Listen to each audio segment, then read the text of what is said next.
नए आविष्कारों के लिए अत्याधुनिक संसाधनों और धैर्य की है कमी। मंत्रा की उपयोगिता पर उठ रहे सवालों व नई लैब की मांग पर बोले चेयरमैन। यह खबर है गुजरात के सूरत की। सूरत में कोरोना काल में पीपीई किट, मास्क आदि की टेस्टिंग व अन्य कारणों के चलते उद्योगपतियों द्वारा सूरत में लंबे समय से मौजूद लैब मंत्रा की उपयोगिता पर उठ रहे सवालों व सरकार से नई लैब बनाने की मांग के बीच बुधवार को चेयरमैन रजनीकांत बचकानीवाला ने बुधवार को सफाई दी। उन्होंने कहा कि मंत्रा पिछले 40 वर्षों से कार्यरत है और टेक्सटाइल इंडस्ट्री के लिए उपयोगी है। मंत्रा के वैज्ञानिकों ने छोटे बड़े करीब 1000 प्रोजेक्ट के जरिए कपड़ा उद्योग में आने वाली समस्याओं को सुलझाया और उनका हल निकालकर उद्योग की मदद की है। ओजोन प्रोजेक्ट के जरिए केमिकल वेस्ट के निस्तारण की नई तकनीक सूरत के कपड़ा उद्योग को उपलब्ध करवाई है। लगभग 4 दशक के अपने सफर में मंत्रा द्वारा अंतर्राष्ट्रीय स्तर पर भारत को पहचान दिलवाने वाला कोई नया आविष्कार नहीं किया गया है। इस पर सफाई देते हुए बचकानीवाला ने कहा कि अंतर्राष्ट्रीय स्तर पर प्रतिस्पर्धा के लिए संसाधनों व नए आविष्कारों के लिए धैर्य की कमी है। संसाधन काफी पुराने हो चुके हैं और उद्योगपतियों को तुरंत परिणाम चाहिए, इसीलिए धैर्य के साथ बड़े प्रोजेक्ट के लिए फंड नहीं मिलता है। मंत्रा द्वारा उद्योग की मुश्किलों को दूर करने वाले छोटे प्रोजेक्ट व विभिन्न तरह के टेस्टिंग आदि की सुविधाएं मुहैया कराई जाती है। सरकार नई लैब बनाने से अच्छा है कि मंत्रा के अनुभव का फायदा उठाए और सुविधाएं और बेहतर करें ताकि नए प्रोजेक्टों पर भी कमी हो और नई खोजें व नई आविष्कार हो सके। यहाँ उल्लेखनीय है कि कपड़ा बाजार स्थित मंत्रा लैब को कपड़ा उद्योग के विकास पर संशोधन के लिए सरकार द्वारा 1 से 3 करोड़ रुपए की सालाना ग्रांट दी जाती है। वहीं लैब को उद्योगपतियों से भी चंदा मिलता है। सूरत में मंत्रा होने के बावजूद उद्योगपतियों को कोरोना काल में टेस्टिंग के लिए सिंदूर कोयम्बतूर स्थित चित्र लैब व DRDO की लैब तक दौड़ लगानी पड़ती है। इस पर बचकानीवाला ने कहा कि क्योंकि सरकार द्वारा चित्र व DRDO लैब को ही अधिकृत किया गया था, देश की 8 टेक्सटाइल लेबोरेटरियों में से एक चित्र का सेंटर ऑफ एक्सीलेंस मेडिकल है, जबकि मंत्रा का एग्रीकल्चर है। फिर भी मंत्रा द्वारा नॉन NABL टेस्टिंग शुरू किया गया व मंजूरी के लिए आवेदन भी किया गया है। मंत्रा में एंटी बैक्टीरियल कपड़े की टेस्टिंग होती है। विशेष माइक्रोबायोलॉजी लैब बनाई गई है। एंटीवायरस टेस्टिंग की सुविधा नहीं है, इसके लिए वायरोलॉजिस्ट की नियुक्ति समेत अलग लैब की व्यवस्था की जा रही है। मैं रजनीकांत बचकानीवाला, मंत्रा प्रेसिडेंट।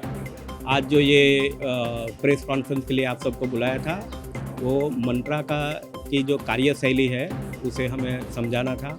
मंत्रा क्या काम कर रही है, इंडस्ट्री के लिए क्या काम कर रही है, कोरोना के दरमियान हमने क्या क्या टेस्टिंग की नई फैसिलिटीज़ की है, वो सारी बातें हमने आज बताई। और आगे भी कोई भी इंडस्ट्री का इश्यू होएगा, प्रॉब्लम होएगा, उसको हम सही तरीके से सॉल्व कर पाएंगे। और हमारे पास ऐसी कैपेसिटी भी है, कैपेबिलिटी भी है और फैसिलिटी भी है जिससे हम ये काम कर पाएंगे।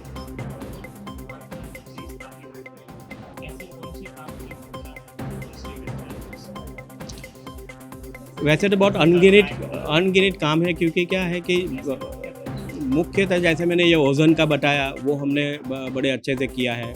हमने एग्रीकल्चरल यूनिवर्सिटी के साथ मिलकर जो एग्रो प्रोडक्ट्स में जो डेवलपमेंट करना है वो बहुत बड़े पैमाने से किया है। और बाद में ऐसे केमिकल और प्रोसेसिंग के इतने सारे प्रोसेसेस हैं कि वो मतलब गिन नहीं सकते। छोटे छोटे प्रोसेसेस होते हैं जिसमें पोल्यूशन कंट्रोल के भी होते हैं, उसमें कॉस्ट रिडक्शन के भी होते हैं, कोई नया प्रोसेस डेवलप होता है वो होते हैं। तो ये सारी चीज़ें कंटिन्यूसली होती रहती है।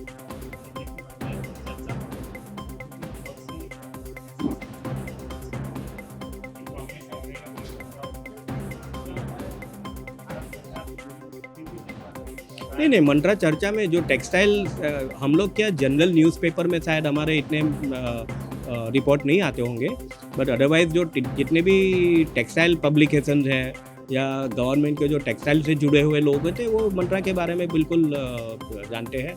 कोई ऐसी बात नहीं। थोड़ा हमारी पब्लिसिटी थोड़ी कम है, जो ये करने के लिए ये प्रेस कॉन्फ्रेंस किया है।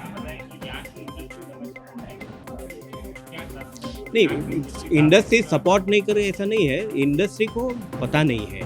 बेसिकली मंत्रा जो काम करती है, हमारी इंडस्ट्री क्या है, अपने पैसे या अपना बिजनेस करने में ही जुड़ी रहती है। उनको कोई ऐसी तालावेली नहीं है कि हम कुछ नया प्रोसेस डेवलप करें, नया प्रोडक्ट डेवलप करें। वो अगर इंटरेस्ट लेवे तो मंत्रा तो कुछ भी कर सकते हैं। मंत्रा को तो क्या सर्विस देनी है।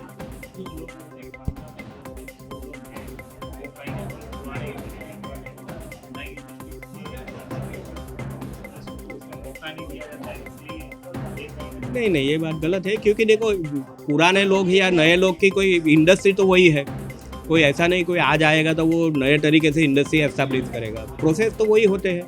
तो जो इसमें ऐसी संस्था चलाने में अनुभवी आदमी की ज़रूरत होती है, और बहुत सारे नए हैं हमारे काउंसिल में।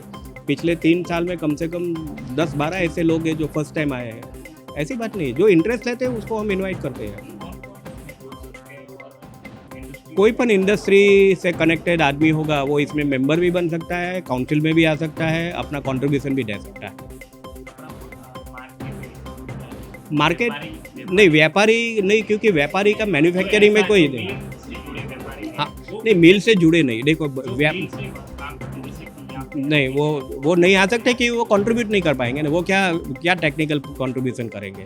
जो मैन्युफैक्चरिंग में इन्वॉल्व होते हैं वो अपना सहयोग दे सकते हैं।